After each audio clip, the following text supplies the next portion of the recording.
C'est la traversée du désert et après il a cherché à revenir, c'était difficile pour lui. Aujourd'hui il évolue du côté de la Croatie à Istra et ce garçon Attention à cette est assez action. impressionné. Et la frappe, il n'y aura pas de but en tout cas. Bon, on va revoir avec Franck Kessié qui arrive à se défaire de deux joueurs, le centre de Hassan et puis Franck Kessié également qui revient. Il n'a pas réussi à passer. Il arrive à se défaire de deux joueurs burkinabés, Hassan Bandé et Issa Kaboré, et puis le centre de Hassan Kamara, et derrière Yacouba Koulibaly trop court, et la reprise, je crois bien, de Max Gradel.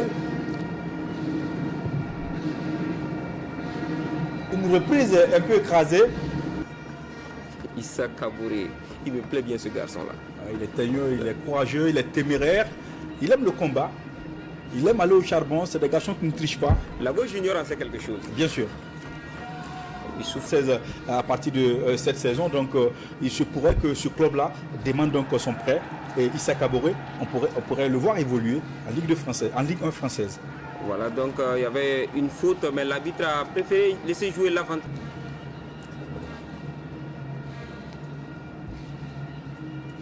Les Ivoiriens qui s'installent carrément dans le camp burkinabé.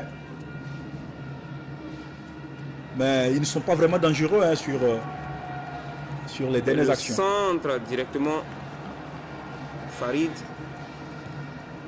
qui va se dégager loin devant Bertrand. Le contrôle il est magnifique, mais finalement le pont il va. Et aujourd'hui la Côte d'Ivoire qui est menée par le Burkina Faso, ça passe mal pour lui. Et c'est la tête de renvoi. Les Ivoiriens qui sont en train d'assiéger et Impérial Sofiane Farid Ouedraogo. Zakaria Sanogo relance. Il faut être vraiment réaliste et il est réaliste sur ce coup-là. Franck Kessié qui saute les lignes et il va trouver directement Farid.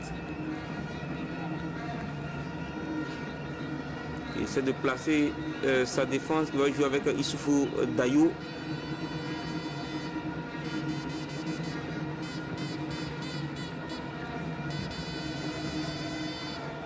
De coup franc en tout cas de l'histoire de notre football, malheureusement. Oui, c'est vrai. Une carrière avec beaucoup de blessures. Attention à cette offensive ivoirienne, c'est le but, non.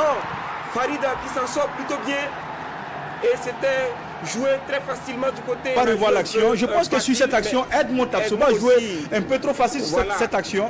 Et la récupération et donc Sébastien Alain voilà, qui a également joué facile finalement. Attention à pratiquement un peu vers la même position ce coup franc. Oui, il va falloir cette fois-ci rester vigilant. Être très vigilant. Et la tête encore. Mais c'est incroyable. Puis son ballon, on revoit le coup franc au deuxième poteau et il y a toujours un preneur. Et cette fois-ci, c'est encore le même Sangaré. Je ne comprends pas. Bien sûr, c'est le même Sangaré. Heureusement que Sofiane était là. Voilà, il était là. Pour empêcher donc cette tête de finir sa course au fond des filets. Je pense qu'il va falloir être vigilant. Sangaré, il a quand même une bonne taille. Pourquoi ne pas mettre